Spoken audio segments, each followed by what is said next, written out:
अस्सलामुअलैकुम स्टूडेंट्स, आज हमारा केस 6 का इंग्लिश पीक का लेक्चर नंबर 5 है। इसमें जो हमारे टॉपिक है, सबसे पहले हम लेटर करेंगे to an overseas friend telling him और her how do you spend your last birthday. यानी कि आपने अपने एक दोस्त को ख़त लिखना है और उसे बताने का आपने अपना जो आपका ब्लीटेड अभी रिसेंटली बर्थडे गुजरा वो आपने कैसे सेलिब्रेट किया। उसके बाद हम एडजेक्टिव करेंगे exercise number A, B, D और E, और वो है पेज नंबर 37 पर। उसके बाद हम नाउन करेंगे पोजेसिव नाउन फॉर्म ऑफ जो पोजेसिव नाउन की फॉर्म्स हैं वो, और इसकी हम एक्सरसाइज A, B और C करेंगे पेज नंबर 34 पर। तो चलिए पहले लेटर करते हैं। लेटर है टू एन ओवरसीज़ फ्रेंड, अपने एक दोस्त को आपने जो है, ओवरसीज़ मीन्स जो आपका दोस्त बैरून मुल्क रहता है। टेलिंग हिम और her how you spend your last birthday, आपने उसे बताना है कि आपने जो अपना रिसेंटली आपका बर्थडे गुजरा है वो आपने कैसे सेलिब्रेट किया है। Examination hall city A, B, C, date आप कोई भी मेंशन कर सकते हैं 14 मई 2021। डियर फ्रेंड, प्यारे दोस्त, A मीन्स अस्सलामुअलैकुम, I am fine by the grace of Allah. मैं अल्लाह की अज़मत से ठीक हूँ। आई होप दैट, मुझे उम्मीद है, you will be please to know that, तुम ये जानकर खुश होगे, I have celebrated my 12th birthday, कि मैंने अभी जो है अपनी वो 12वीं सालगिरह मनाई है। आई इन्वाइटेड माई फ्रेंड्स, मैंने अपने दोस्तों को जो है वो दावत दी थी। दे गेव मी गिफ्ट्स, उन्होंने मुझे तोहफ़े दिए।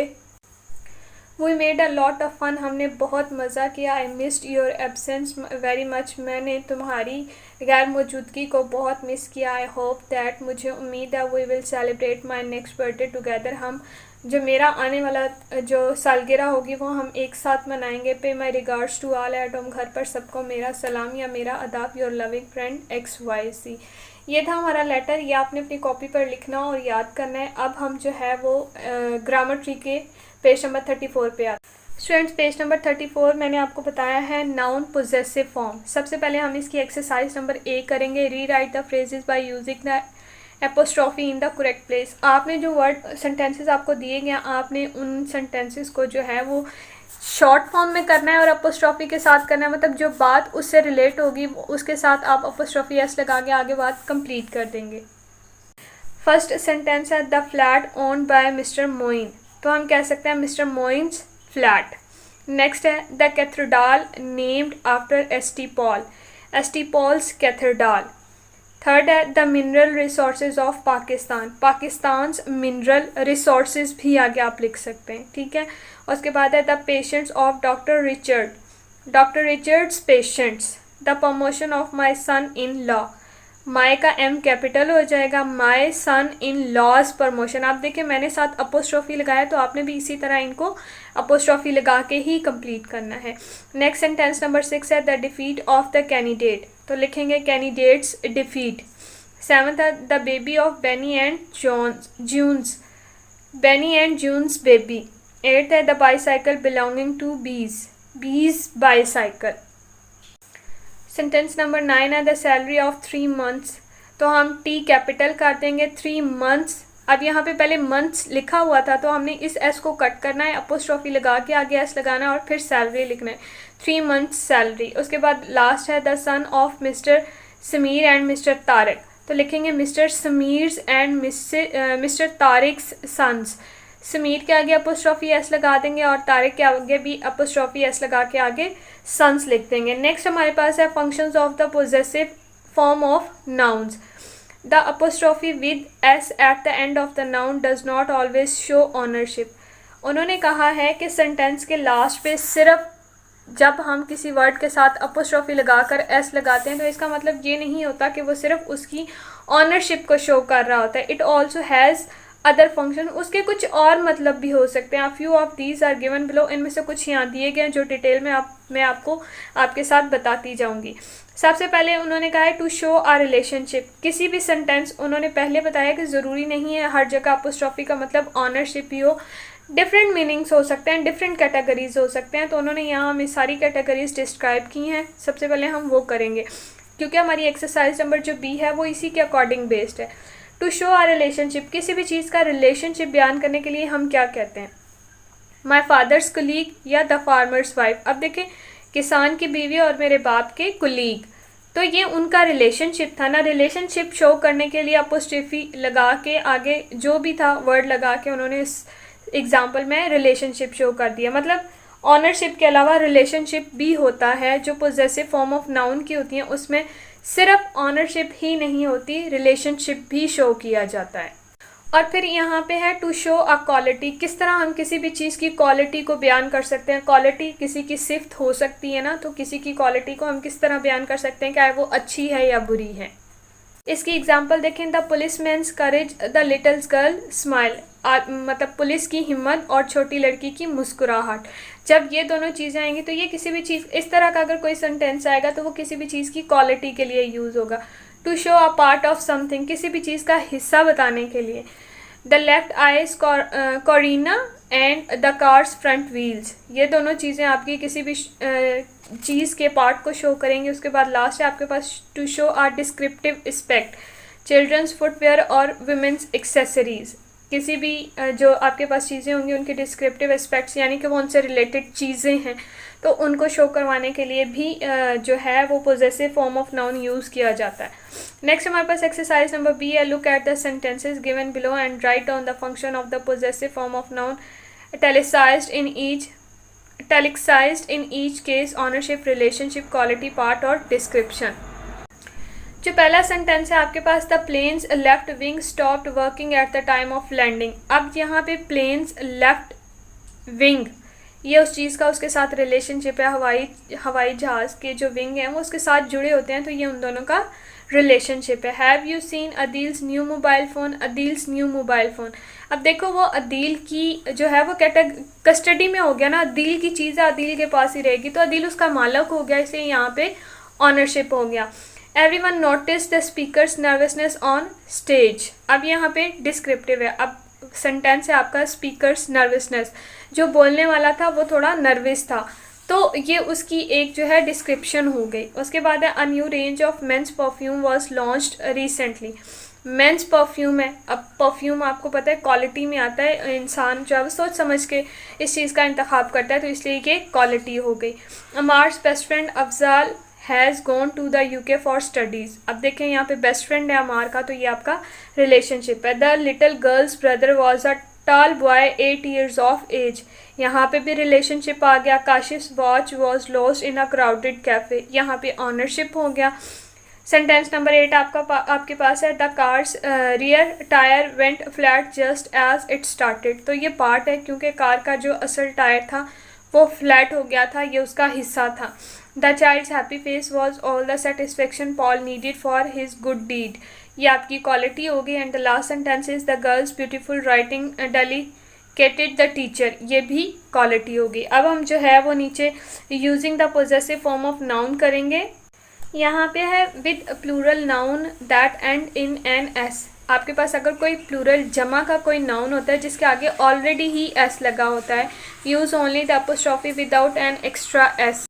कहने का मतलब ये है कि अगर उन्होंने आपको कोई वर्ड दिया और वो ऑलरेडी प्लूरल है, उसके आगे एस लगा हुआ है, तो उसके साथ सिर्फ आप अपोस्ट्रोफी का इजाफा करेंगे, आगे एस नहीं लगाएंगे क्योंकि वो ऑलरेडी प्लूरल था। नीचे एग्जाम्पल है, Hartford convent is a boys school. अब देखें बॉयज़ आपके पास प्लूरल है, तो उन्होंने क्या किया, सिर्फ अपोस्ट्रोफी लगा दिया, मीन्स लड़कों का स्कूल।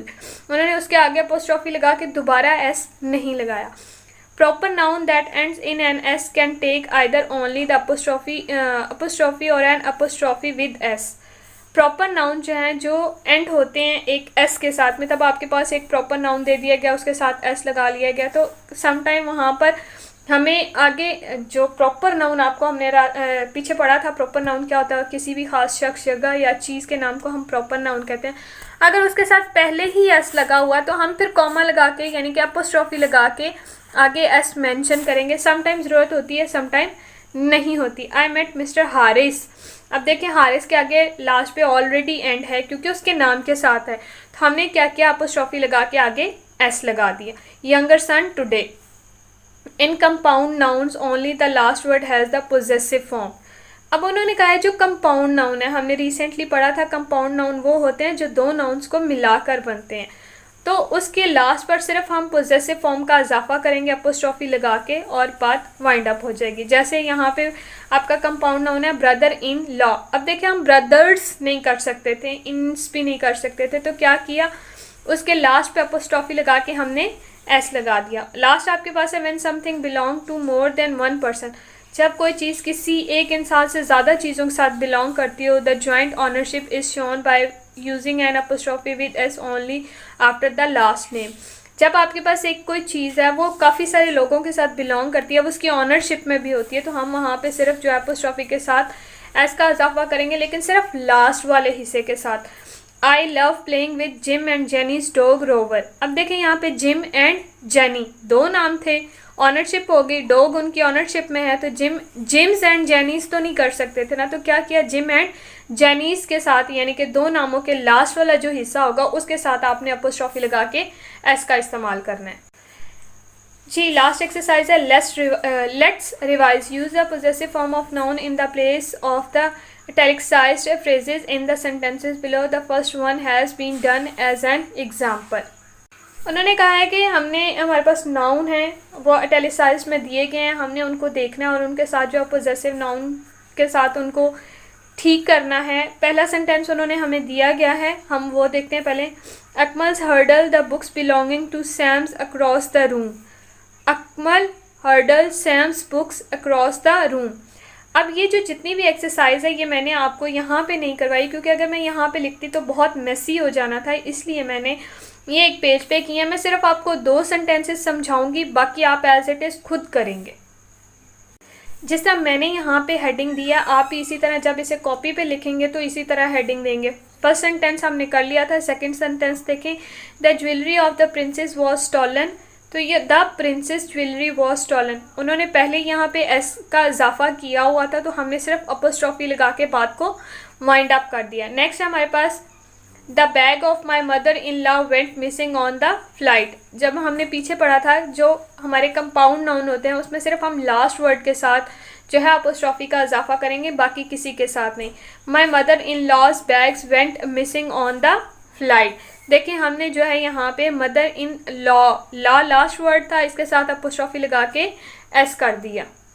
इस तरह हमें इन सेंटेंसेस को कंप्लीट करते जाएंगे। बाकी ये सेंटेंसेस मैंने यहाँ लिखे हैं, ये आपको नोट्स की फॉर्म में भी फॉरवर्ड कर दिए जाएंगे, तो आपने पहले खुद से कोशिश करनी है कि इन्हें सॉल्व करें, फिर आपने इनको देखना है कि जो आपने किया वो सही था या गलत था। लेकिन आपने ये एज इट इज़ अपनी कॉपी पे उतारना है, और इनको जो है अगर आपको लगता है आप अपनी बुक पे करना चाहेंगे तो बुक पे भी कर सकते हैं, लेकिन ज़्यादा बेटर ऑप्शन यही है कि आप अपनी कॉपीज़ पे लिखें ताकि आपकी बुक की मैसी लुक ना हो। ये नोट्स जो मैंने आपको यहाँ पे स्क्रीन पे नज़र आ रही हैं, ये नोट्स आपको फॉरवर्ड कर दिए जाएंगे, ये आपने एज इट इज़ कंप्लीट करनी है। नेक्स्ट हमारा टॉपिक था एडजेक्टिव्स, पेज नंबर 37 पर। स्टूडेंट्स सबसे पहले हम एडजेक्टिव की डेफिनेशन देखेंगे, एडजेक्टिव क्या होता है, पेज नंबर 37 पर। An adjective qualifies a noun telling us something specific about it. एक एडजेक्टिव जो होता है वो नाउन को क्वालिफाई करता है और उसके बारे में कोई स्पेसिफिक चीज़ बताता है। जैसे अगर हमारे पास एक कॉपी है, आप देखिए कॉपी सारी एक ही जैसी होती है, लेकिन अगर हम कहते हैं it is a colourful copy, तो वो एक यूनिक पीस है, वो जो है वो उसकी स्पेसिफिक क्वालिटी होगी, उसे हम एडजेक्टिव के तौर पर इस तरह यूज़ करेंगे। सबसे पहले हम देखते हैं क्वालिटेटिव एडजेक्टिव्स हैं इसकी, ठीक है, और उसके बाद आपके पास है क्वांटिटेटिव एडजेक्टिव। पहले हमने एडजेक्टिव की डेफिनेशन देख ली। देखें यहाँ पे नीचे एग्जांपल लिखी हुई है, Pakistan is a large country, Murree is a famous hill station. The adjective large describe the size of the country, the adjective famous describe the popularity of Murree as a hill station. अब अगर इसको देखें तो देखिए उन्होंने पहले सेंटेंस में कहा Pakistan is a large country, Pakistan एक बहुत बड़ा मुल्क है, तो इसमें पहले सेंटेंस में आपका वर्ड जो यूज़ हुआ लार्ज, लार्ज जो है वो एज एन एडजेक्टिव वो काम कर रहे हैं यहाँ पे, जो डिस्क्राइब कर रहे हैं एक मुल्क के साइज़ को, कितना बड़ा है वो। उसके बाद नेक्स्ट सेंटेंस है मरी is a famous hill station. अब इस सेंटेंस में फेमस वर्ड यूज़ हुआ है जो क्या शो कर रहा है, मरी की पॉपुलैरिटी को, यानी कि मरी की आबादी कितनी है, वो किस तरह मशहूर है, ठीक है। इसी तरह एडजेक्टिव जो है वो अपना काम करता है। तो सबसे पहले हम देखेंगे qualitative adjective. A qualitative adjective describe the size, shape, colour और एट्रीब्यूट ऑफ अ पर्सन और थिंग।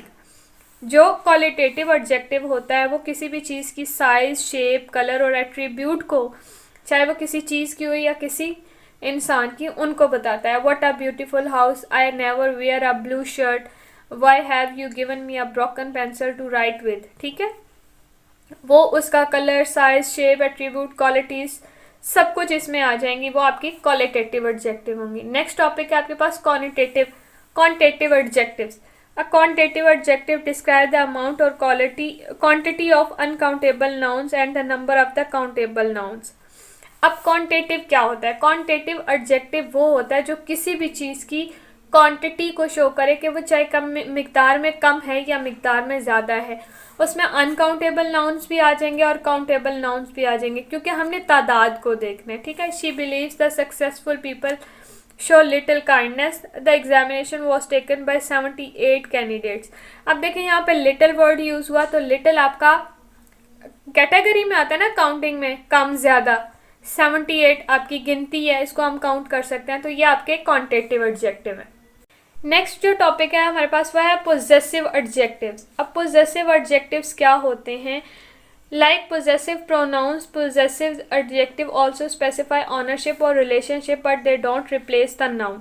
अब पोजेसिव प्रोनाउन की तरह जो है पोजेसिव एडजेक्टिव भी होते हैं जो किसी की ऑनरशिप या रिलेशनशिप को शो करते हैं, लेकिन वो उसकी जगह नहीं ले सकते, एज पोजेसिव प्रोनाउंस डू, जैसे कि पोजेसिव प्रोनाउन करते हैं। A possessive adjective appears together with the noun standing before it. There are 7 possessive adjectives. ठीक है, वो उनके साथ खड़े होते हैं, उनकी जगह नहीं लेते। 7 possessive adjective कौन कौन से हैं? my, our, your, his, her, its and their। ठीक है, इस तरह के जो वर्ड आएंगे वो आपके possessive adjective होंगे। नेक्स्ट आपके पास है interrogative adjectives। The 3 most commonly used interrogative adjectives are whose, which and what। उन्होंने कहा है कि जो मोस्ट इंटेरोगेटिव एडजेक्टिव यूज होते हैं उनमें हुज, विच और वट हैं। इंटेरोगेटिव एडजेक्टिव अपीयर टुगेदर, वो एक साथ दिखाई देते हैं विद द नाउन्स के that qualify the stand before them, जो क्वालिफाई करते हैं और हमेशा उनके साथ खड़े होते हैं। They are use to form question, ये क्वेश्चन की फॉर्म में यूज़ किए जाते हैं।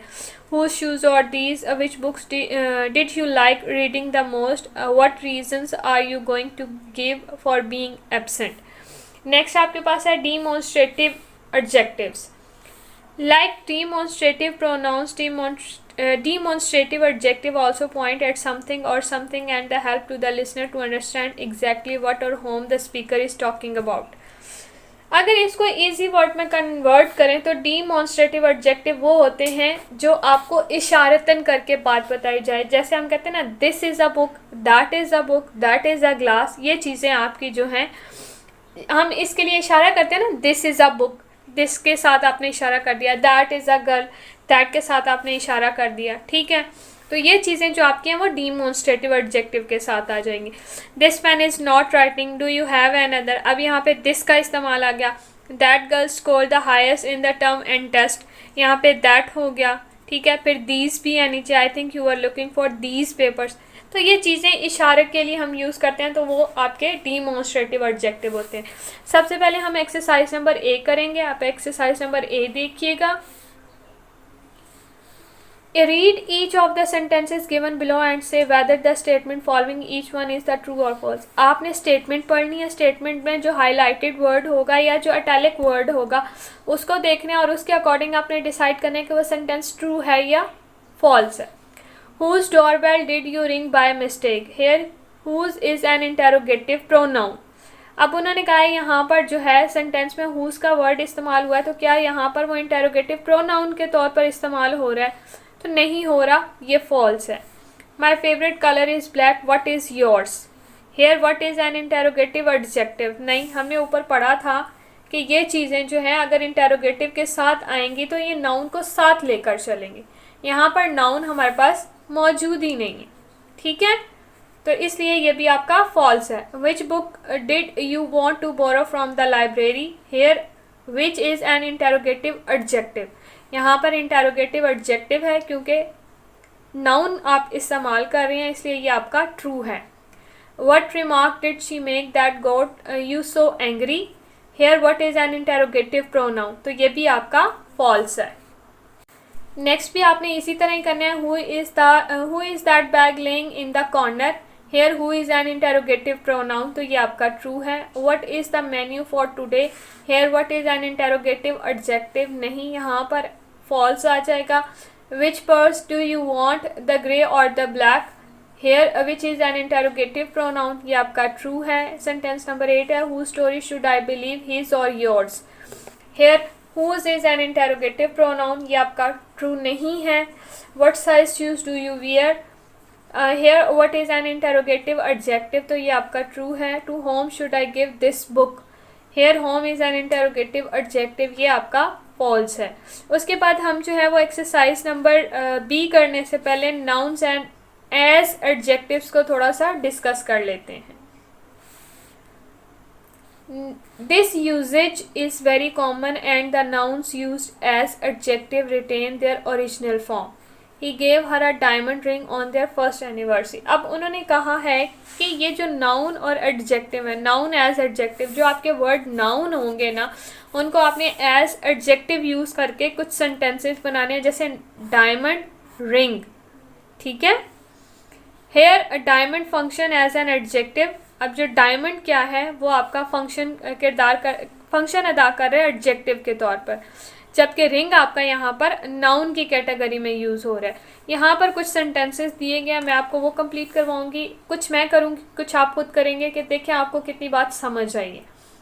Use the nouns in the box below to make sentences of your own, आप कोई भी सेंटेंसेस बना सकते हैं, आपने सिर्फ नाउन और एडजेक्टिव दोनों को साथ लेकर चलना है, ठीक है। वर्ड्स आपको दिए गए ना, आपने इन वर्ड्स में से जो है, उन्होंने कहा है कि यहाँ पर उन्होंने हमें कुछ वर्ड दिए गए, आपने उन वर्ड के अकॉर्डिंग देखना है कि उनके साथ नाउन लग के सूटेबल सेंटेंस बनता है या एडजेक्टिव लग के सूटेबल सेंटेंस बनता है। पहला सेंटेंस उन्होंने हमें स्टोन का बताया, our neighbours are erecting a stone wall around their garden. अब स्टोन आपका यहाँ पर जो था वो स्टोन आपका एडजेक्टिव था और वॉल आपका नाउन बना। उसके बाद नेक्स्ट सेंटेंस है, he bought leather shoes on this Eid, leather और शूज, लेदर आपका एडजेक्टिव था, शूज आपका नाउन था। He was there to read the electricity meter, electricity meter आपके दो वर्ड आ गए। Calm water does not move very much, मैंने सिर्फ 4 सेंटेंसेस कंप्लीट किए हैं, बाकी सेंटेंसेस आप खुद से कंप्लीट करेंगे ताकि आपको भी आइडिया हो कि ये सेंटेंसेस हमने किस तरह कंप्लीट करने हैं।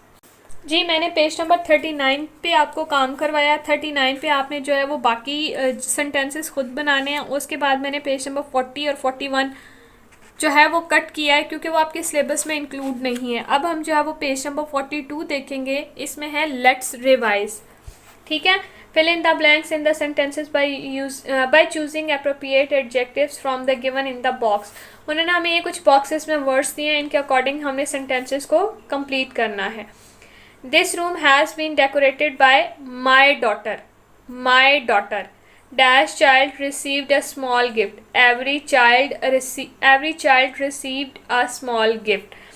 He slipped on the polished floor. I have made friends with the new boy. I have made friends with the new boy. I strictly don't use plastic bags. I had like some tea, please. Which movie are you planning to watch? Those men are extremely ill-mannered. He took the tired horse for a drink. The laughing children in the park raised my spirit.